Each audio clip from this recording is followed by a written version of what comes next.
Greetings and welcome to another edition of the Red Pill Diaries. I'm your host Rashid, and if you guys just give me a second, just hold on 1 second. Let me handle something real quick, okay? I'm having problems accessing my YouTube dashboard, so give me 1 second to try to see if they'll finally allow me to access it. Okay, it says I can access it. Okay, so okay, now I can see. All right, everybody. Shout out to everybody's in the chat. Holly, my girl, Net Rondo. Net, you didn't get a wrench. I'll tighten you up shortly. Okay, I'll tighten you up shortly. Shout out to Net Rando in Canada. Uh, Ascended Awakening. Let's go. You better believe it. For everybody, I'd like to thank you for giving me another hour of your day and another day of your time. I'd like to thank each and every one of you who will join us live and join us in the chat, and those who will download or listen to us later. Thank you so much from the bottom of my heart. I'd like to say thank you. Now, you might be looking at some things in the back. I was picking up this right here. That's my Taekwondo uniform. That's my Jiu-Jitsu uniform. That's my Nabar combat uniform, and that's my judo uniform. So those are hanging in the back. I'll move them shortly, but I have to overlook those things right there. Okay, I'm a student instructor, Nabar combat, blue belt in judo, blue belt jiu-jitsu, and a black belt in Taekwondo. All right, for those of you who don't know. All right, now, and my children are too. So I'd like to say that also. And my daughter, my 17-year-old daughter, she's a menace. I'm telling you, she's a menace. She's sparred with some of the so-called champions. Man, my daughter is a menace. I'm telling you this. But anyway, and she was a menace from an early age. But I want to go to something. Give me a second. I want to address something. I think I'm going to address this person. After we get the show going. It is from a video we did. What is it called? The last live show, Live Another Step Towards War. I'm going to address something that was put in the comment section in just a few minutes, but I want to get started on everything that's going on. So, the title of our show today is called Live, Lady Liberty's Trail of Turmoil and Death. You know, she's one of the four horsemen of the apocalypse. Everywhere she goes, famine, death, destruction, pestilence, everything, right? This is America. This is the Western world. This is what they do. You know, this is how they get down. I want to go to something because everybody is addressing this now. They weren't addressing it yesterday, but they're addressing it today. And I believe a big part of them being forced to address it is because we addressed it yesterday. And we were talking about the condemnation, the quick condemnation of anything and all things that are done by Hamas or Hezbollah or whatever, and the cries for patience whenever Israel is being accused of a crime or Israel has done something. And one of the points I made is that a lot of these pundits, they talked about the killing of so-called civilians, and as we saw on the last show, I proved to you that most of the people who were killed by Hamas, they were not considered under the definition a civilian. And this is not me advocating the loss of life. This is not me promoting war because I'm an advocate of peace. This is me also promoting truth because I am an advocate of truth. And sometimes the truth shows inconvenient realities and inconvenient truths that other people don't want to acknowledge. That's why we use the dictionary to prove our case, okay? So, again, as the situation went on, there was no shortages of these pundits, these prognosticators, these podcast hosts outright condemning Hamas for what they call was purposely and willfully targeting civilians. But when it came to Israel bombing a convoy, a large convoy of people fleeing an area that Israel had asked them to flee, and there were International Red Cross on the scene, International Red Crescent on the scene, and other human rights organizations and groups on the scene when this took place. And it was an Israeli bombing of a convoy on a certain path to southern Gaza. There was little to no condemnation, and everybody was asking for, hold up, let the smoke clear, let's get an investigation. They didn't ask for the investigation when the videos came out about these people being killed by Hamas, and they were said to be civilians, but they want you to be quiet and patient and wait for an investigation to come out to see whether or not Israel was responsible for the bombing of the convoy, even though they used common sense. When the United States says that Russia was bombing a nuclear facility that Russia occupied, they quickly said this is unreal. But they want you to wait for an investigation because the Palestinians said that the convoy was bombed. The Red Crescent said the convoy was bombed. The Red Cross said the convoy was bombed. And Israel at first said they did not do it. So it was patient. Forget the Red Cross, forget the Red Crescent, forget the people on the ground. Because Israel said it, we need an investigation. And then later they were forced to change their tone and say, well, if we did it, it was a mistake. Even though you mapped out the trail that the convoys had to take. All right. So on top of that, and shout out to the chat, on top of that, we find then there's a massive bombing of a hospital. Then they say, oh, no, it was the parking lot. Oh, no, this was that. And then they say, listen, and all the videos come out. And then the pundits say, hey, listen, we're not to believe the videos. We should wait for an investigation to come out. You believe the videos when they were showing the killing of so-called civilians of Israelis. You immediately condemned that. Man, man, these people are something else. The hypocrisy is astonishing. And now they're being forced to try to save face and condemn Israel in a way that is not condemning Israel. This is amazing, man. I'm telling you, this is absolutely insane.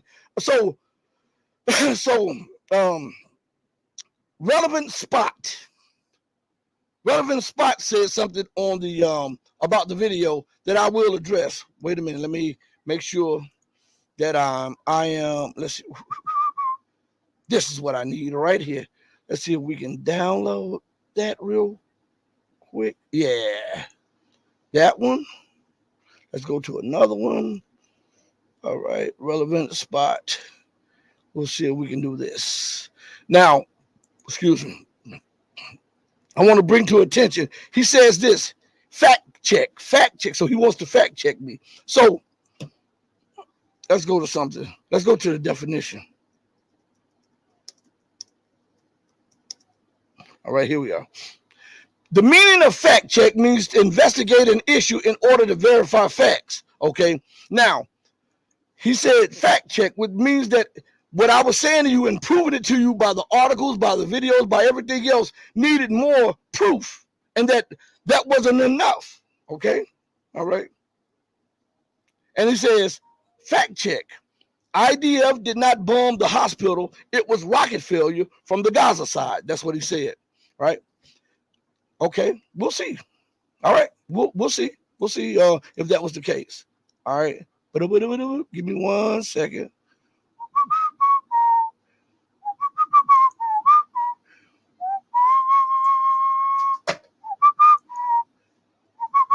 Have a good night at work. Call me when you get settled in. That was my wife. She's leaving for work. Let's see. You guys, please bear with me. Yes. Is that one? Okay. Let's see if we can open this up. All right. Yeah, we got it open. Now let me go to something. All right.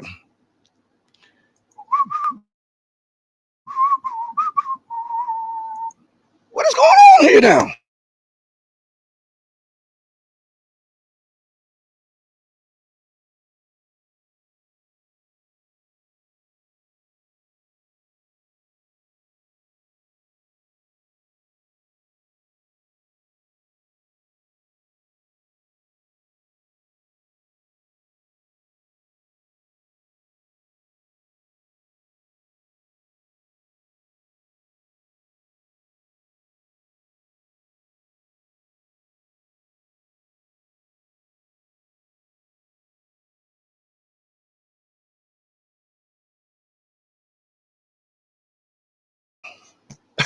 You got to be a second.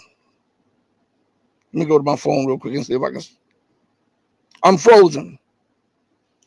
All right. Okay, I'm back. Okay. Thank God. They are tripping. They're tripping. They do not want the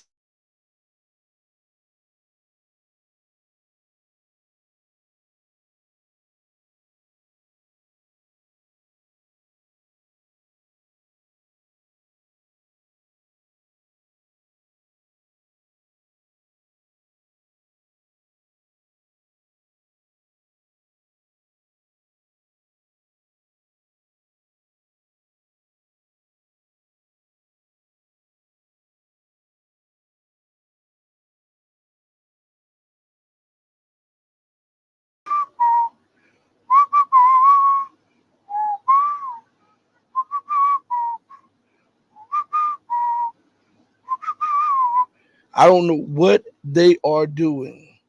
Okay. Let's see if we can get this out of the way real quick. Okay, there we are. Now we're back. You see what I mean? I'm not doing this. This is StreamYard and YouTube. My computer has super fast services. Huh. Everything. They are actually trying to prevent me from showing you something, okay? And the information comes by way, and I always give credit where credit is due. And this information comes by way of Brian Berletic from the New Atlas. If you haven't signed up to him, go to the New Atlas, check out his videos, hit like, subscribe, tell him the Red Pill Diary sent you there. But this comes from oh, MZ says Rumble link. Yeah. Rumble is up too. Let's see. Matter of fact, let me see if my Rumble is still going. All right. Okay, yeah. All right, here we are. That's cool. Now, for those in Rumble, shout out to Rumble, shout out to Odyssey. You see what they're doing to me.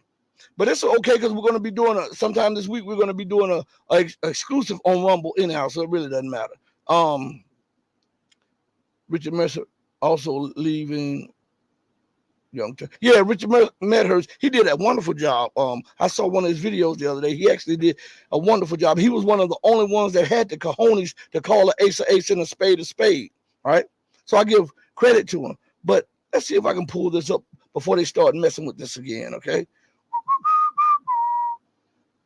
Can I? Will they?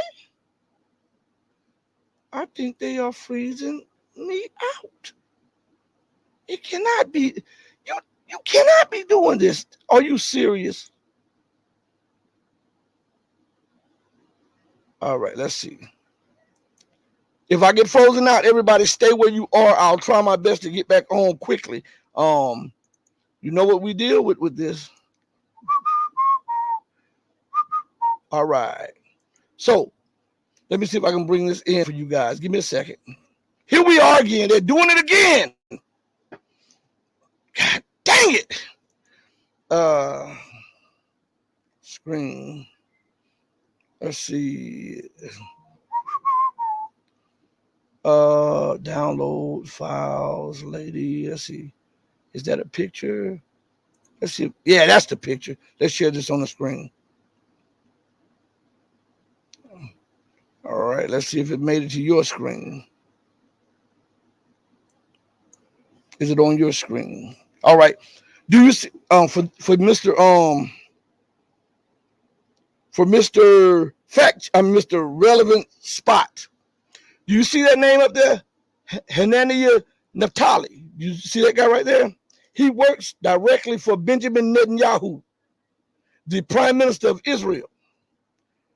This was a screenshot by me from another place. Listen to what it says up there. Breaking. Now, this is his Twitter file, okay? So you can't say that I did this, Mr. Fact Check, Mr. Relevant Spot. Listen to this. Breaking. Israeli Air Force struck a Hamas terrorist base inside a hospital in Gaza. A multiple number of terrorists are dead. You see that? So there's the admission that what happened? That Israel struck the hospital right there. And he puts up pictures of the struck hospital, not the parking lot, but the struck hospital. Okay? Right there. Right there. A man who works directly for the Prime Minister of Israel, Benjamin Netanyahu. This is not me saying this. That was on his Twitter. Okay? So fact check, not me. You need to fact check Benjamin Netanyahu. Okay? I'll bring it. I told you guys. I know some of you are from Missouri, the show me state. And guess what? I'm always prepared to show you. So let's go. V, and I'm about to butcher your name, but please forgive me. V. Olaf Datir. I'm sorry. I cannot. At least I tried. And I had no contempt towards you or anything like that. I just I wanted to just acknowledge that you had a statement in the chat. Let's see. MZ says, yeah. MZ says this right here. This was before he got on the same page and designed his talking points that it was Hamas who struck the house. But I was getting ready to get to that. Man, I'm telling you, MZ, man, I'm telling you, you're on point. I got those pictures too. I'm scared to put them up because it may freeze the doggone computer again like they just did. I got him where he morphed from admitting that to morphing over to changing and say, I made a mistake. I blah, blah, blah, blah, blah. And it was Hamas that did that. Right? I got those too. Thank you for that. I'm glad you brought that up. So anywhere they want to take it, we can go there. Right? Listen with Joel. My man Joel is in the building. Joel. YouTube hates when you speak the truth. That's why they hate me. Because that's all I do is speak the truth to you guys. All right? And I'm going to continue to do it even if it alienates everybody. Because truth is impartial and truth is always the foundation of life, blessings, and success and security. Without truth, you can't have love. You can't have security. You got to have that as a foundation for security and for a true a relationship that is truly based on love, right? Because love brings about agreement. And without agreement, there is no love. So Holly Horn says, bring those receipts. I always do, baby. Shout out. Always do. V says 100. You better believe that. Thank you. So all of this, I had to address this at the beginning. I wanted to address this at the beginning because he left this in the chat, and just answering him in the comment section of the last show, I don't think would do it justice because I can't show you. And sometimes, what do they say? A picture is worth 1,000 words. But in this case, the picture had several words of condemnation of Israel. So not only was it worth 1,000 words, we got to add in that whole paragraph with those 1,000 words, which he wrote down there, okay? So that was a condemnation of the Israeli government. Fire. Let's go. Let's go further. Now, with the deployment of U.S. warships to try to intimidate and bully Iran, Hezbollah, Hamas, Syria, the Lebanese nation, and the Iraqi resistance group. Russia then comes out with this. And I know you've heard it on other shows, but I heard it when it first came out. I just didn't want to do a show earlier because I wanted to see if anybody was going to cover this stuff. And now I see a few people, they've covered it. I guess we're on fire and we're at their feet, causing them to heat up a little bit because, sometimes they were acting lukewarm on these issues as if they did not want to report them because they put the West or put Israel or put the Western perception in a bad light. So now some of them are being forced to address some of the articles and some of the moves that are going on behind the scenes. And that's a good thing. That's a good thing. Now, listen, after the deployment of that and all of the bluster by Joe Biden, and notice that I want you to understand something. Not only did this move by Putin take place after the deployment of two battleship groups in the Mediterranean, close to Lebanon, I might add, close to Lebanon, close to Lebanese waters. So that was meant as a message to Iran, Iraqi Hezbollah, and Lebanese Hezbollah, along with Hamas. And the United States also delivered armored vehicles, weapons, missiles, and other things today to Israel, right? But Putin made a great announcement about the permanent deployment of warplanes in neutral airspace that were going to be armed with hypersonic missiles, right? And he went out of his way to say that these are Mach 9 missiles and that they go a distance of well over 1,000 kilometers. Why is that important? Because even in the Black Sea, it puts every U.S. warship carrier battle group at risk in the Mediterranean. You know that? From the outlines of Russian territorial waters, let alone neutral waters of the Black Sea, Russia could strike every naval battle group in the Mediterranean Sea. Most of you weren't aware of that. And here is the kicker. Not only did he announce that after the United States bluster and the deliverance of weapons and the belligerent talk that Joe Biden and Netanyahu and the generals were talking about, but he did it at a time where the U.S. president was visiting occupied Palestine. If that is not a message that he is trying to convey, I don't know what is. Let's read part of this article, okay? Hypersonic missile, matter of fact, let me put it on the screen for you all. I like for you all to read along with me because it's very important. All right.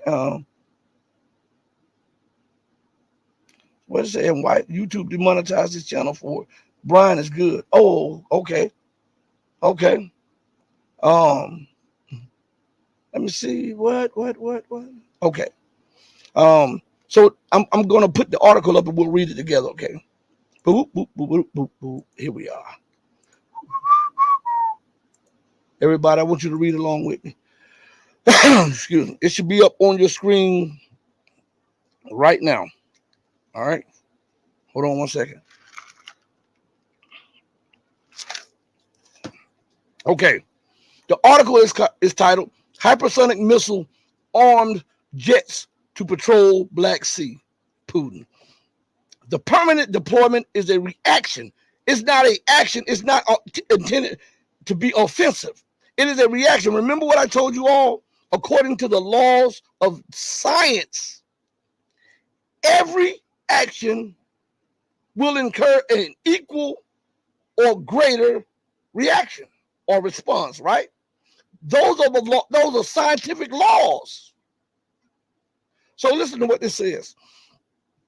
The permanent deployment is a reaction to rising tensions with the U.S., the president said.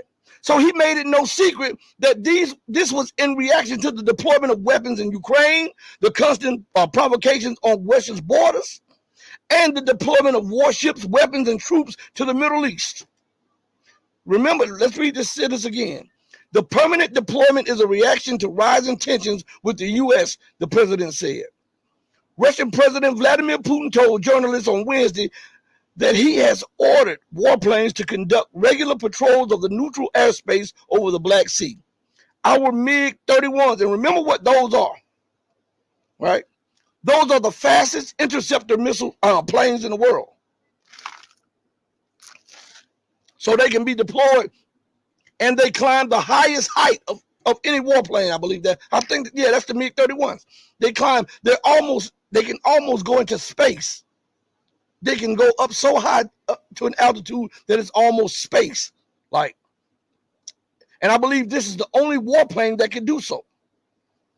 They were intended as interceptor planes where they were made to be point defense against cruise missiles, preemptive strikes, because they can engage missiles and shoot them down. They can intercept them because of the range, the speed, and the height that they can get. So this is very important for those of you who are listening to me. He says our MiG-31s, not the Su-29s, not the Su-34s, not the Su-35s, not the MiG-25s, not the MiG-24s, not even the PACFA or the new fifth generation warplane. Not even that. He specifically said our MiG-31s. Why? Because they are designed for a specific mission, and they have proven their reliance and their dependability over decades. So he says our MiG-31 planes are armed with Kinzhal missile systems. It is known that they have a range of over 1,000 kilometers and a Mach 9 speed. And what's significant about this? He said at a press conference in Beijing when he was meeting his counterpart, Xi Jinping, the president of China, at a forum that was promoting Eurasian and BRIC integration and the Belt and Road Initiative. All of these things are the antithesis to American domination, Western power, Western hegemony, and the so-called rules-based order. Significant, isn't it? He goes and says, the announcement was not meant as a threat, Putin stressed, but rather a reaction.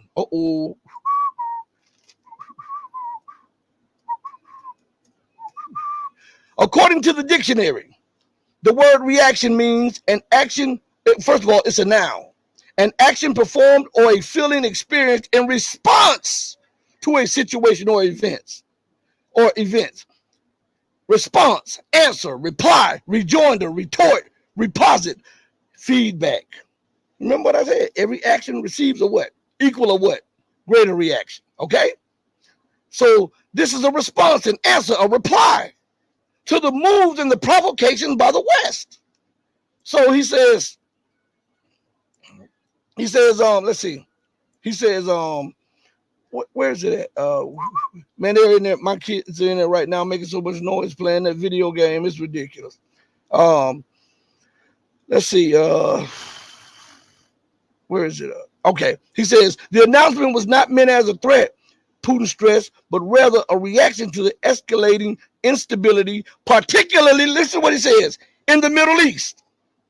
So he deployed them in the Black Sea, where Russia has sea, land, and airspace dominance.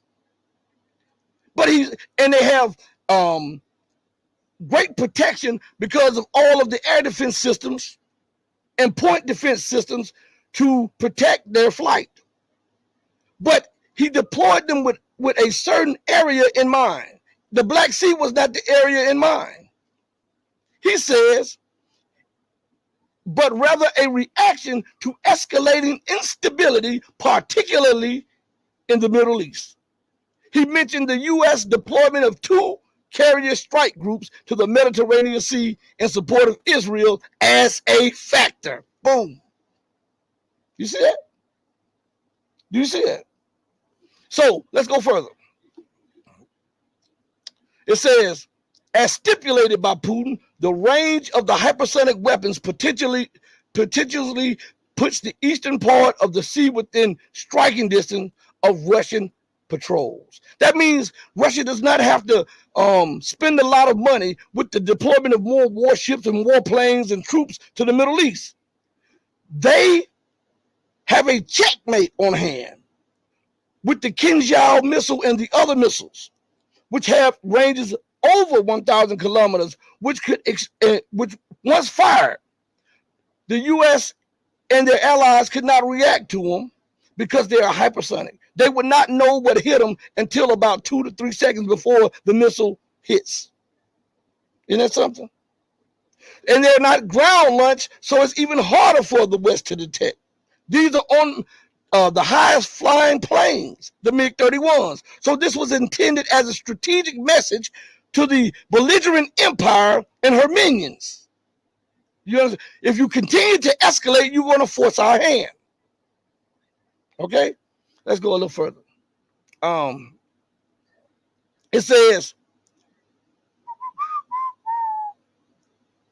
Putin reported the development after commenting on the confirmation by the U.S. that it has supplied several ATACMS ground-launched ballistic missiles to Ukraine, providing a new military capability for Kiev's forces fighting Russia.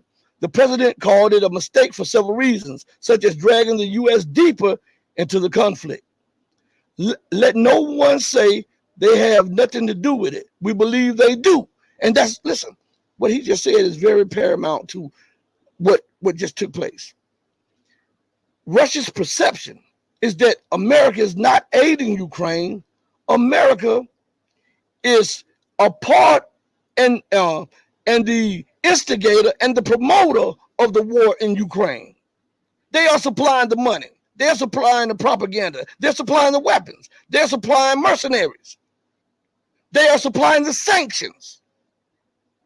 All of these are very critical and crucial in trying to prosecute and persecute a war against somebody that you deem your adversary. So Russia no longer believes that the West are their friends and partners. He says, let no one say they have nothing to do with it. We believe it, they do. So their perception is, regardless of what you say, we see what you're doing. And we know that you're a participant. And it says, he stressed, meaning that he put emphasis on it. He brought that to light and put attention to that. Russia believes that now America has been drawn deeper and deeper into this and is now a co-belligerent in the war against Russia. That's very, very significant. Okay. So with that said, let me see. Let me go back to something real quick. I see the chat. Hold on one second, everybody, because they are messing with. Man, I'm telling you, YouTube and StreamYard is tripping. They eliminated my chat. I don't see the chat in YouTube anymore. All right, there it is. It just popped back up. They're tripping. Let's see. Putin shirt. Shout out to Putin shirt in the building. I didn't even see you in there. I'm sorry, but they're messing with my dashboard, so I'm doing the best that I can. What I have, y'all charge it to my head and not to my heart. Putin shirt says, "Oh, Dave Moss is in the building. Shout out to Dave Moss too." How often in history does humanity get a second chance? We are watching history correct itself. We are watching the rebirth of the Sino-Soviet split. Face blue smiling. Let's see what it says. MZ says Russia should up support for Syria. Oh, this thing's going up. Oh, let's see. Let me highlight this for you guys. And let me take this one off the screen. Stop screen. All right. Okay, there we are. All right. So, excuse me. All right, shout out. He says Russia should up support for Syria as reaction to the U.S. carrier battle group deployment. U.S. projected power in the Middle East, and Russia claims land that in the Middle East, and Russia claims land that Putin called a Russian lake. Hold on one second. I want to go back to the first part of what you said, MZ. Russia should up support for Syria as a reaction to the U.S. carrier battle group deployment. I think that's a strategic mistake. I'm going to tell you why. Not that I'm not for the upping of supplies and upping support for Syria. I think they should do that. But they should have been done that. Not as a reaction, but a reaction to something prior to that. Listen to me good. Let me tell you something. Russia made key strategic mistakes in the Syrian conflict, and they made a few in the Ukrainian conflict. In the Ukrainian conflict, Russia's the rebels in the Donbass had beaten the Ukrainian military so bad, and that pundits were saying that within a week that they may be in Kiev, taking Kiev. When this took place, France, Germany, and all of the West went to Putin and said, "Hey, look, let's iron out a deal. Let's iron out a deal." Putin believing that they were serious. I don't know how he believed that, but he did. And all one has to do is look at their history. The only time the United States wants to negotiate, talk, or pause is when she's losing, when she's hemorrhaging, or when she's at a major disadvantage on the battlefield, period. So they con Vladimir Putin into talking to the rebels and agreeing to a cessation of violence, right? If they would have gone on, they would have broken the back then in 2014, and this would not have been the situation today. So that's a strategic mistake. Now, in Syria, when the Syrians were fighting, they should have intervened more forcefully and earlier. I want you to understand something. Syria has been an ally to Russia since Soviet times. Do you believe that America would have allowed Russia to go into Germany or go into the UK, talking about fighting terrorism? Huh? Saying that ISIS is in there, so we got to go and set up a base in Syria. No. Why? Because America says those are her staunch allies. Well, Russia should have done the same thing about her allies, because that was the only military base, naval facility that Russia had outside of the former Soviet Union. It was critical and crucial for Russia to hold those lands, because they knew that America was trying to break Syria's independence so that they can push Russia back into the Black Sea and prevent it from rising again as a military power. Hillary Clinton said this. If we can push Russia back in the Black Sea, then we can prevent her rise, and we can control her and prevent her from becoming a re-emergent, resurgent global power. So knowing that, why would you not come to the aid of a person that's been your staunch ally from jump? Why didn't you just start bombing since they were coming out of Turkey? They were coming out of Jordan, right? First of all, you don't want any problems with Turkey because Turkey is a NATO member. Bomb the border. Bomb the border. Anything coming over the border, I'm bombing. And Jordan, not too much worried about it. Just bomb over into Jordan. When Jordan starts seeing and reeling from those bombs on their border, they would stop the influx of terror. So now you've got the terrorists stopping from Turkey, stopping from Jordan. The only thing that you would have to focus on is your southern border with occupied Israel, right? You can leave Hezbollah to go guard that border intertwined with some Syrian forces. Then you could have moved your assets to the border with Jordan. And listen, you wouldn't even have been in conflict with Turkey. Guess what you could have done? Before things escalated to when ISIS was overtaking you and taking land, guess what could have happened? You could have then invited Iran in and had Iran guarding your border with Turkey. Turkey knows that Iran is no joke militarily. You could have had the Revolutionary Guards on your border with Turkey that would have sealed it off. So you wouldn't have been dealing with a Turkey occupation of Idlib and all of these other areas.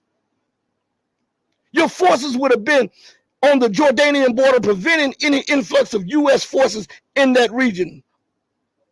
And you would have had Hezbollah and Syrian forces at the southern border to keep any influx of terrorists from coming that way. Then you could have dealt with your main forces, dealt with the problem at hand within your own borders. But it would have to been initiated with Russia. Because the Syrian government, the Syrian forces was almost overextended. And look at this, strategically. I want you to go back for a minute. When these things happen, America didn't intervene. As a matter of fact, she kept saying, we're not going to intervene. We have nothing to do with it. We have no plans to do this. We have no plans to do it. We're not going in. You know why they were saying that? Because at the start of it, those crucial areas that America took, that Turkey took, those areas were air defense bases. And America knew that that Syria had at least 45 Panzer systems spread out across Syria.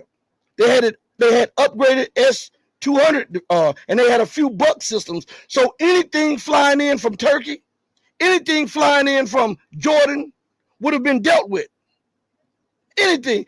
Israel didn't start bombing Syria like that until the air defense bases were overrun. Every day, the United States was sending an influx of terrorists in there, sacrificing them so that they could overrun these air defense bases. This was strategic. And when the air defense bases were knocked out in those regions, it just so happened the United States decided we'll go in and fight ISIS in the very same area that ISIS overran the air defense bases. Coincidence? I think not. Come on, stop this. So, let's see.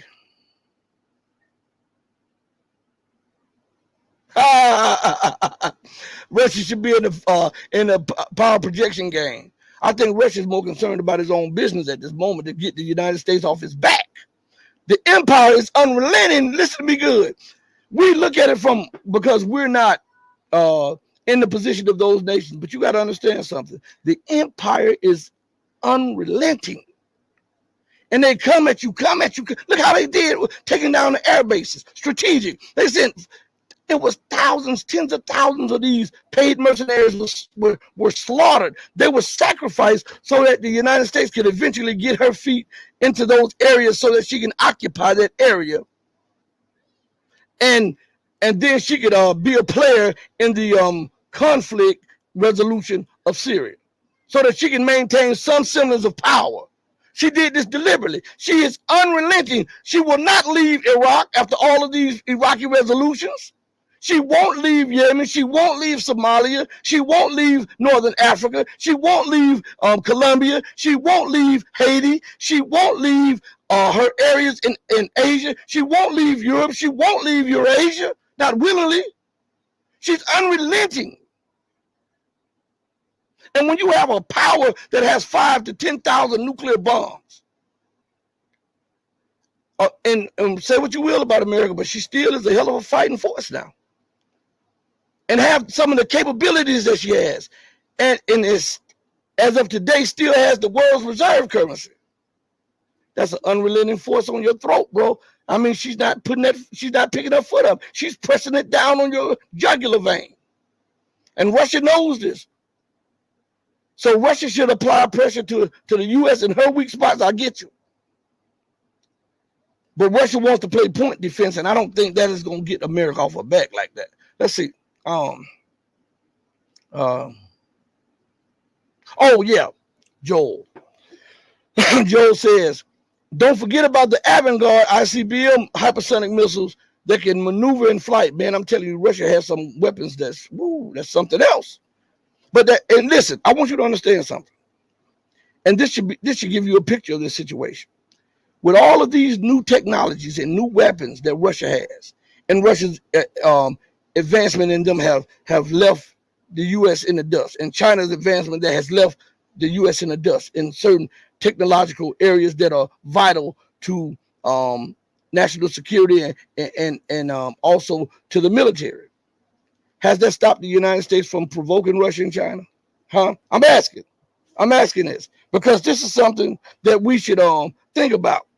This is something that nobody even talks about, right? Man, they're muting my mic again.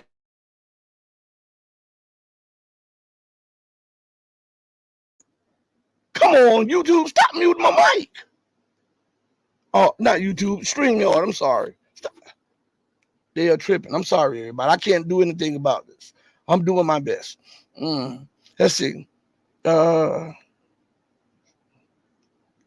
Syria invited Russia to help fight ISIS. Right. They should have done it earlier. And while Russia should have been the Air Force. But let me tell you something. Let me get back to this. I'm glad you brought this up because it brought back something. Why wait till ISIS do this? You saw America giving everything Israel wanted and the kitchen sink. You see Israel putting pressure on you because Israel, listen to me good. People don't know this, so I'm going to say this, and I'm going to just let the cat out the bag and just say these things, okay? Because nobody else will. Russia should have been putting pressure on Israel from jump. Why? Who the hell do you think trained and helped arm and advise Saakashvili and his military forces in Georgia against the Russian forces? It was Israel. We know that America helped. We know that Britain helped. We know that NATO helped. But Israel had a government attaché in the president's office to give them real-time advice for the military and the special forces. They were armed to the teeth. Who do you think is advising some of the military moves in Ukraine? And why is Israel trying to deploy the so-called air defense systems to Ukraine? Why wouldn't I help my brother put pressure on them instead of, if I help Syria by giving them 4 or 5 batteries of S-300s with the bulk and the Panthers, and then giving them some Iskander missiles and a few other like that what is it that anti-shore missiles to protect their shores from U.S. Bombardment. If I give them that, first of all, that's going to keep the United States battle carrier groups at bay. Second of all, that's going to put so much pressure on Israel that they can't focus on my borders because they got to deal with what Syria can bring to bear. And now I don't have to face this threat of Israel, NATO, the United States, all of them bombarding me on all sides. They have to deal with this. And now the United States has to reappraise everything because now she has to help Israel catch up with the advanced weapons that I've given Syria. So she can't focus solely on me. That means that gives me a chance to get my breath and go for round two. All right? I can't always be on the defensive. I've got to be on the offense sometimes. Let's see. Oh, Russia. You said, I know what you're saying right here. That right there, I used to say that too, but I debunked that. You said, no, Russia wasn't ready to take on the sanctions in 2015. Russia didn't have the SPSFB. Yes, they did. They had it. They were testing it then. They had it. I'm telling you what intelligence agents told me. Okay, they had it then, but they were still wanting to be accepted by the West. They had it then. They didn't want to, like the East was trying to pull them over and say, "Hey, listen, let's do this." Russia was skeptical and they wanted to do it, and Sergei Glaziev, I think that's his name, wanted to just say, "To hell with all debts we have with the West. Let them deal with it. Let's just turn east." But it's a faction in Russia that still wanted to be seen with their Western partners and wanted to do business with their Western partners. And they wanted to be accepted as European. That's what Russia wanted so badly. They could have done that. Listen, why do you think they pulled out all this stuff? Huh? All right, let's look at this for a second. The Avant-Garde missile system. If you believe that was just developed now, nobody, I got a bridge to sell you for 3 pennies. That tsunami making nuclear tsunami submersible. Do you think that they just came up with that in like 4 or 5 years when it takes a whole bunch of research and development for that? Do you think they just came up with 3 types of hypersonic missiles in a matter of 5 or 6 years? No, these things were in the work long before that. Russia was just hoping that the West, if they kowtowed to the West and suppress some of their own national interests to show the West, hey, look, we're not a threat to you. Maybe you will finally accept us. That's what Russia was doing. And the West showed them their true face. So they did have the SPS FB system. They had it. Because I remember one time they were talking about it back then, and they were talking about how China has developed its own and was in testing, and they were testing their own. They just did not want to have to use it. They wanted to be a part of SWIFT. They wanted to be a part of the Western banking system. They wanted to be accepted as Europeans, when the vast majority of Russia lies in Asia. That's what took place. Yeah. Let's see. Let's see. Right here. And here's the misnomer right here, Putin's shirt. The SF bank system. Russia's economy wasn't strong enough back then, and Russia don't have the geopolitical strength. Didn't have the geopolitical strength. I beg to differ. What's the difference in Russia's economy now than then? Did Russia have a huge amount of resources? Yep. Do they have it now? Yep. What's the difference then and now? Because remember, Russia is self-sufficient in food production, in oil and gas, and all of the key areas that one needs to be self-sufficient in to withstand the blows of the Western world. Look at this. And Russia got on that wagon after the collapse of the Soviet Union. They started producing huge amounts of grain in all of these other areas and mining and stuff like that because they had experienced the worst with the collapse of the Soviet Union. And they had the geopolitical strength. They were building it all along with the other nations. They could have had geopolitical strength off the rip if they would not have turned their back on Iran. Let us not forget that they shysted Iran.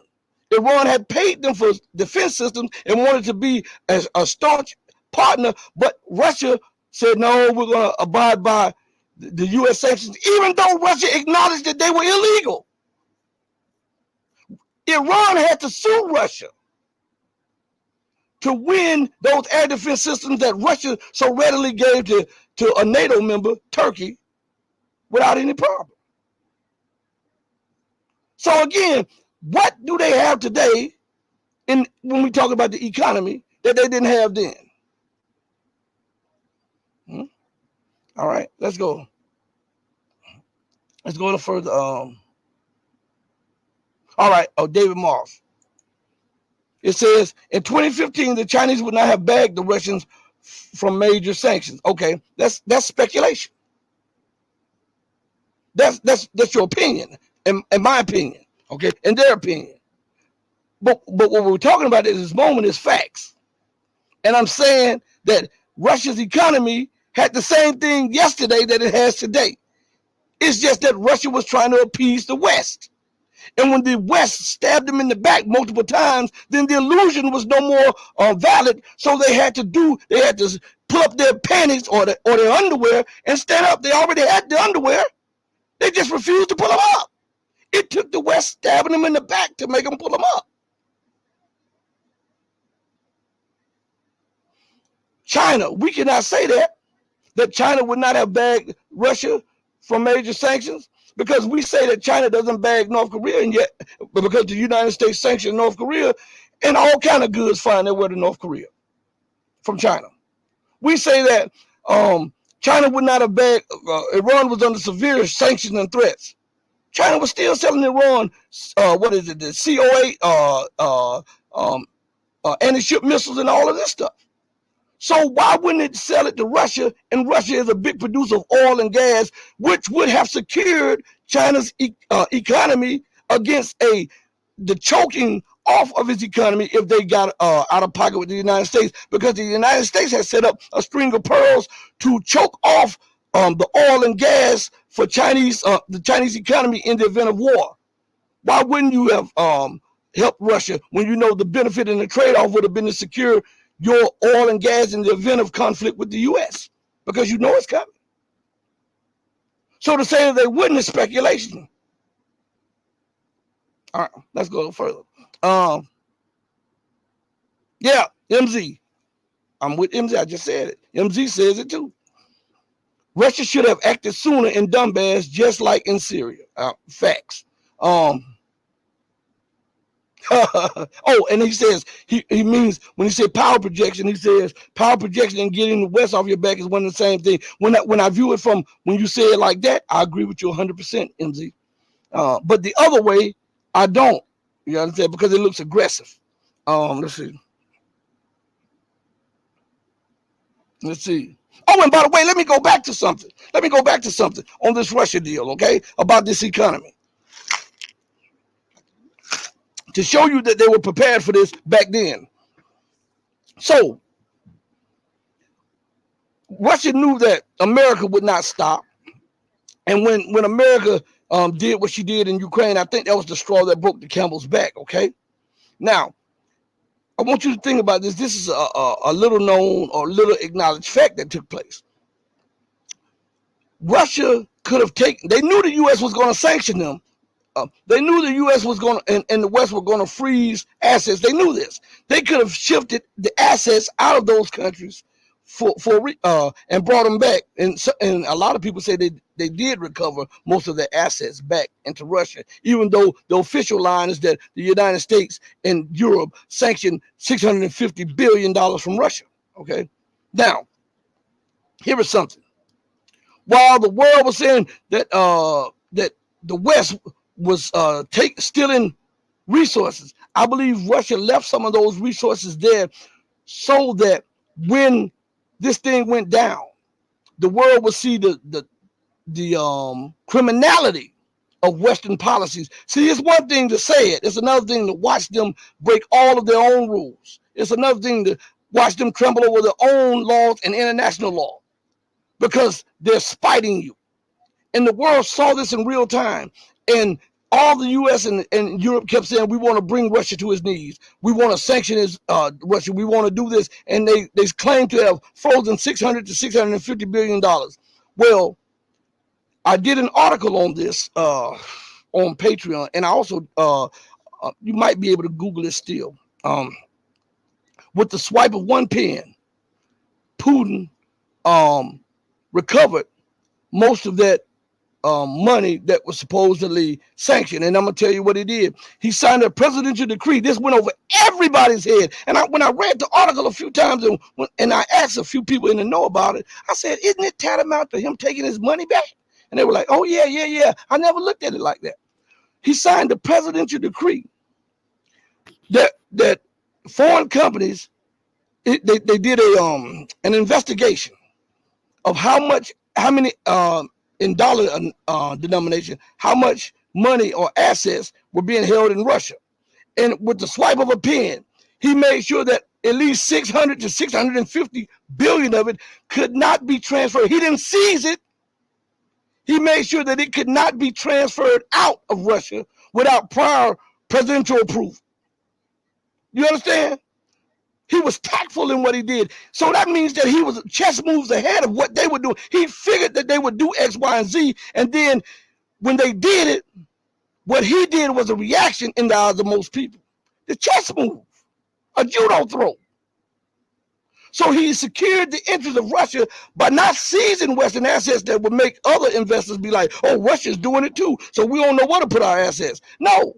He signed a presidential decree that means that before anybody could take their assets out, it has to be looked over and approved by the presidential administration, which is tantamount to the same thing. You took my money, I'm going to hold your money. You spend my money, I'm going to confiscate some of your money. And this was overlooked by the masses. You might be able to still see. Let me see if I can pull it up real quick. Hold on one second. Putin signs law restricting, I don't know if that's right. It's restricting Western companies from withdrawing assets. I should have put that in. Let's see. I see a couple. Let me see if I can put this in Google. Man. Let's see if I can put it in there. It's a phrase. I forget the phrase. I had it myself. And right now I'm on the air and I'm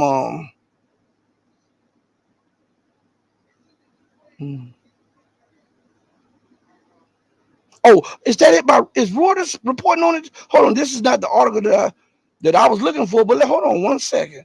It says that's August. That's something else.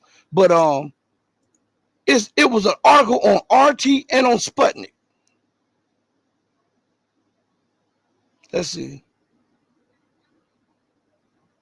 So hold on. Pravda. Let's see if Pravda has it. Specific measures and answer. I want you all to look it up. Man, I'm live on there and I'm trying to find something else. But he signed a law. And it's by presidential decree that foreign companies, certain strategic assets held by foreign companies cannot be withdrawn. And it was to the tune of something like 600 to 650 billion bucks. And what struck me was, I said, man, that's almost the same amount that was sanctioned, that is being held up in European and Western banks. All right, let's see. He says, Putin says Putin game plan the 22 invasion since 2001 when Russia and China ratified the Sino-Russian Friendship Treaty. Yeah, that was an important point right there. That was a very important point in their relationship and a very important dynamic in the shifting of global power and influence also. Putin, sure, you right on the money with that.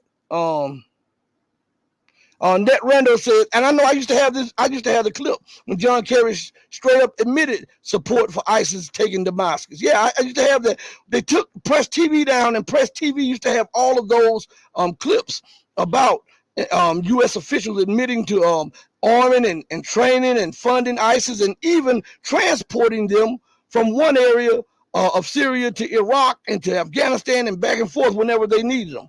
You know. And I had some of them on my dashboard, but I took some of them off. Let's see. David Moss says, we hear you. Appreciate it. Let's see. V says, I do not understand Russia's decisions somehow. Yeah, some of them are baffling because there's no way that I'm going to allow the U.S. and the West to bomb, to give these provocative weapons to Nazis to bomb me and to kill civilians. They're not affecting Moscow because the leaders in Moscow are not being killed, but civilians are. And more Russian troops are dying because of this, because of the prolonged conflict. So maybe if a Russian missile went astray, quote unquote astray, and this is what I would do. Okay, you hit my base, I'll strike bases, and then one of my missiles will go astray and strike a NATO base. You want to escalate? Okay. Remember that you escalated because you can't talk down these people. Every time you give them an inch, they're going to take a mile. You give them a mile, they're going to take 35 kilometers. That's how they act. That's how these people are insane.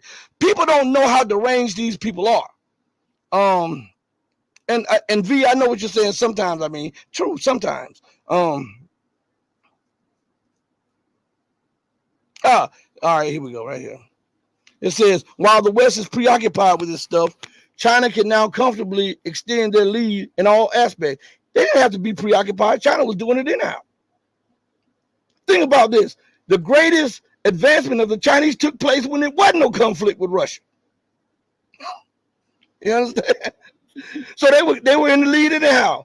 And then when you look at it, it was only going to grow anyhow. America's population is between, some people say 360, some people say 320. We're going to go with the 320 because I heard a couple analysts say this. 320 some million people. China is 1.4, 1.5 billion people. The mathematical odds state that China was going to eventually lap America. That's what the odds were, mathematically. Especially when they're turning out 10 to 20 million college grads with bachelor's and master degrees. That is more than the United States has in the colleges. So, of course, with this advancement in education and science and mathematics, and then the funding from home, I mean, the seeds were already sown, and now all China has to do is watch them bloom because they nurtured it. It has little to do, I wouldn't say nothing to do, but it has little to do with whether the West is preoccupied. They couldn't have stopped China's rise anyhow. Mathematics says that. Science says that. The reality on the ground says that. What is right now? Let's just say the war ended in Russia and Ukraine. Let's just say that for a minute. Let's just address that real quick. The war ends with Russia and Ukraine in the West. What is the United States going to do? Wage war with China? Okay, you wage war with China. Now, one of your ships gets sunk, it's going to take you 10 years to make one. One of China's ships gets sunk, they'll have it back out of port in 3 months. War breaks out, China sanctions you. It shuts down your economy. It shuts, if they don't export to you, it shuts your economy down. 93% of all goods on all store shelves come from China or a subsidiary of China. So if they sanction you, because you know they're going to embargo you if you wage war with them, what is going to happen? Your economic base will dry up and you will be further in debt because now you got to continue to print debt with no tax base. And you can't say, well, it's because of a war with Russia or a war with Iran. It's because you have no industrial output, no industrial base, no products that you're manufacturing, nothing. And the Chinese do. You see? So it didn't matter whether whether the United States was preoccupied with Russia or not. That's a sidebar on this. China has the capabilities now to match the West in everything. Look what happened when they sanctioned the chips from China. Oh, it'll take China 20 years to get it. 3 weeks later, China comes out with a chip that's only like 2 years behind what the most advanced Western chip is. It wasn't even a month after they sanctioned them. The Chinese came out with one. And then after the people went over the chip, this is an indigenous Chinese chip. How the hell did they come up with that so fast? And if they did that so fast, where would they be in the next year? It had nothing to do with Russia. I'm telling you, the mathematical and scientific odds are that the United States cannot keep its edge. China has 5 to 6 times the population base. They have 30 to 40 times the graduation base. And they have 3.4, 3.5 trillion in reserve holdings. They have the gold, they have the silver, they have the manufacturing base. They're the largest exporter, the largest importer, have the 4 of the 5 largest banks in the world. They have the largest amount of billionaires in the world. Math tells us this. All right, let's go. Let's go further. Let's see. Joel. NATO always needs a big bad boogeyman to stay relevant. Of course they do. This is how they get their funding. And remember, NATO is just an extension of America's military arm. See, America knows that she can't, with all of her great power and all of her influence, without help, without sacrificial lambs, she can project the power globally like she's projecting it. Right? She uses them as minions with promises of funding and bribes and military hardware and all of this stuff so that she can use them as cannon fodder if war breaks out. It was one thing to go into weaker nations like that are trying to establish themselves like in the Sahel. Weaker nations that are trying to establish themselves in Latin America, weaker nations that were trying to establish themselves in the Middle East, and some weaker nations that were trying to establish themselves in Asia. It's another thing to then put that up against Iran, an emerging regional superpower. It's another thing to put that up against China, which will soon be the global superpower. It's another thing to put that up against a re-emerging, resurgent superpower in Russia. So let's go for it. They were developing it in 2014. I see Putin's shirt. I see let's see. Let me correct this right here. Putin got Russia into OPEC plus. That's what made the difference. Actually, Putin is not a member of OPEC. Russia is not a member of OPEC. They are what they call a partner with. They're not a part of the OPEC so-called plus thing. They are a partner with OPEC. Now, that make a difference? Maybe, but not on the level that it was changing what was getting ready to happen, because all of the dominoes had been set in motion. Russia, let's see. JC4791 says Russia has been selling resources through other countries at a higher rate and less volume. Yeah. But see, here's another thing. Going back to I don't know who it was. I think it was V said. Sometimes they don't understand Russia's policies. If you sanction me, and you openly state that your goal is to bring me to my knees and you want a strategic defeat of me and my people, you're not getting no oil. I don't care nothing about the money. You're not getting no gas. I don't care nothing about money. There's principles involved here. Russia is a nation of 150 million people. There are principles here. You openly tell the world, our goal, our aim is a strategic defeat of Russia. Our goal and our aim is to bring them to their knees. We're going to do this. We're going to do that. Blah, blah, blah. And then you sanction me. You steal my wealth. You're waging war. My children are dying on the battlefield. My civilians are dying in the border areas. You won't get squat from me. I don't care how much the price goes up. And I would go and tell Russia and India, listen, here's the deal here. And all of the other customers, I said, we will monitor through satellite and other our oil trade with you. We'll give it to you at a decent price. Do not take it and sell it to the West. If you do, I don't care who you are. I'm going to sanction you.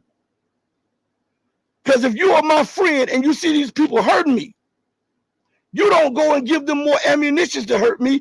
If I'm cutting off their oil and their gas and their sunflower oil and their potash and all of this stuff that they need for farming and all of this stuff, don't you buy it from me and then backdoor it to them for profit. Because that means that you're not a good friend to me. When you see them trying to kill me and break my nation. And if you do this, you're going to be on the piss list too. Russia has everything to be self-sufficient and have a contained economy within Russia. And I would tell them, I will be your best friend. Let's work towards beneficial things, but this is my red line with you guys. And this will show me where you stand. I will sell you these things, blah, blah, blah, blah, blah, at this price, blah, blah, blah, blah, blah. You can sell them to third parties, so long as those third parties are not European nations and the United States. If they make their way there and you do nothing about it, I will cut you off also. Now think about this. This in itself would put China in a bind because China knows that the United States is straddling the Indian Ocean and the Pacific Ocean and the South China Sea to have choke points to put pressure on China to prevent its rise and to destabilize China. I'm offering you pipelines. Now, you have a choice. You go back and resell it to them, the pipelines are done. You deal with the United States the way you deal with it. And when they get on you, don't come looking for me. China would understand this because they understand what the U.S. is trying to do to them. I would tell, now India, that's a loose cannon there, I don't know. But I would let them know, listen, if you backstab me on this, that's it for you. And when problems arise between you and Pakistan, don't look for me to come in. And I'm not selling you no more advanced. As a matter of fact, I'm terminating the lease agreement on those submarines that I built and said that you built. You're going to have to bring them back to port. You have to bring them back. The air defense system, it needs to be updated. Every now and then, that S-400, and we know you don't have the capability to update it. Once it has served its life service, don't ask for me to come in and do it, period. Deal with it. And you've seen how ineffective the Western air defense systems are, so now you'll be at the whims of China wishes, okay? And you got to put it out there bluntly. If you stab me in the back, guess what? Don't look for me to be your friend. Let's see.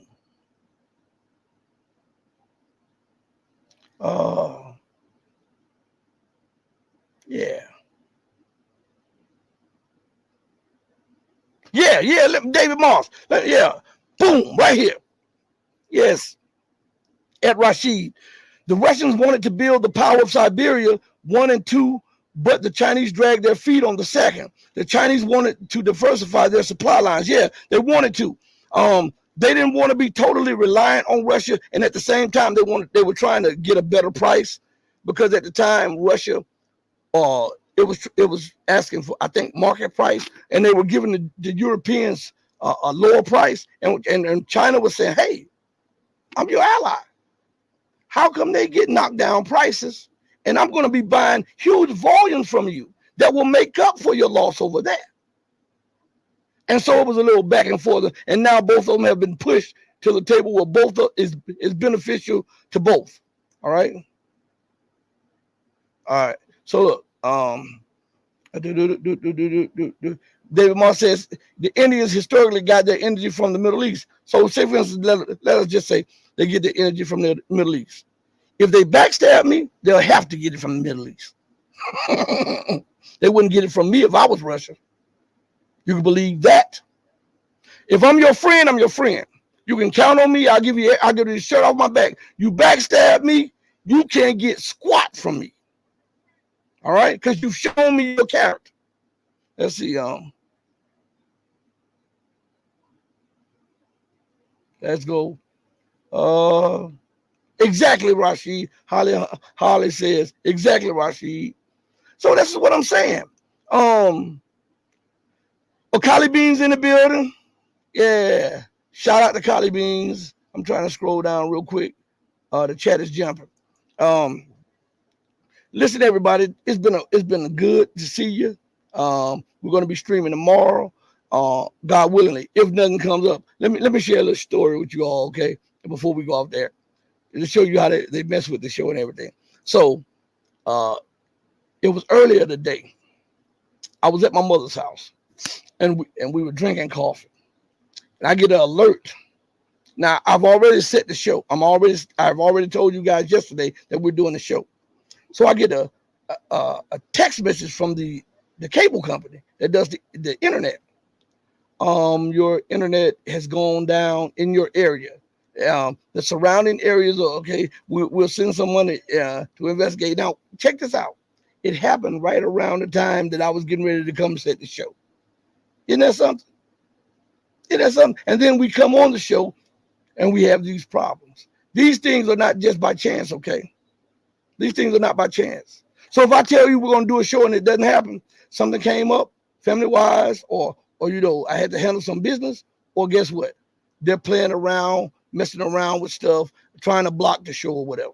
Because when I give you my word, I try to stick with my word. And if I can't stick with my word, I explain to you what took place and what took priority over what I thought I would be able to do. That's the way you're supposed to do with people. You're supposed to level with people. Look them in the eyes, tell them what you can and can't do. And if you tell them something that you can do and an obstacle comes in the way, they'll believe you because you've been straight up with them. All right? Let me look in the comments again. I see a few more comments. From Canada, Rashid, peace. You know it, Net. Hey, hold on, stay in the chat, Net. Hold on 1 second. I need to do something for you. Hold on. It almost slipped my mind. Hold on 1 second, Net.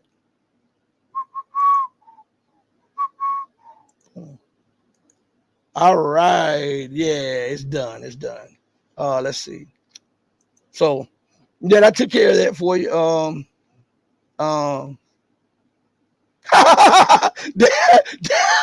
David is a trip. I gotta put this up here. You let the CIA cable guys into your home. I should do a show with Jamari Thomas. YouTube. I don't know who that is. Send me information at HIRAM 1555. That's Hiram 1555 at yahoo.com. Send me that information and I'll research it and I'll see what you're talking about. Okay. JC 4791. Let's see.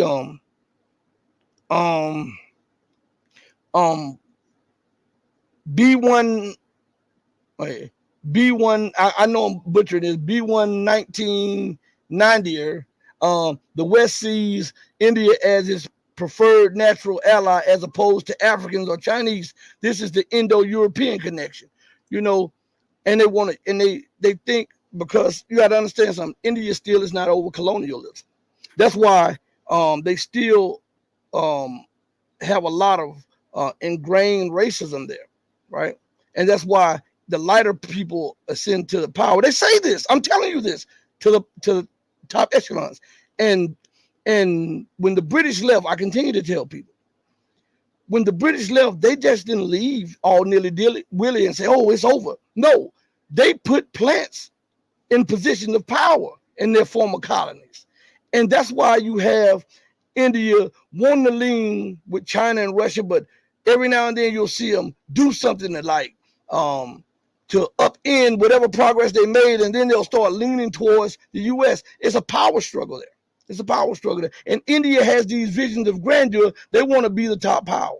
They want to finally put the dragon to bed and surpass China. That's the thing. Listen, they have this thing that they can't trust China.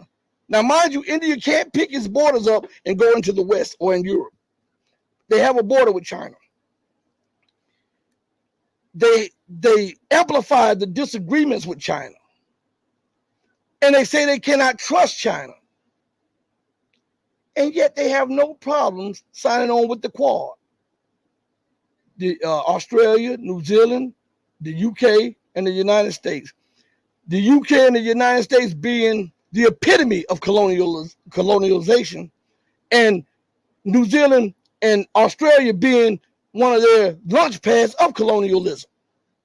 India forgives Britain for stealing trillions of dollars of wealth, maiming, raping, beating, robbing, stealing, and occupying their nation for a century or so. But they cannot forgive China and come to some kind of border agreement.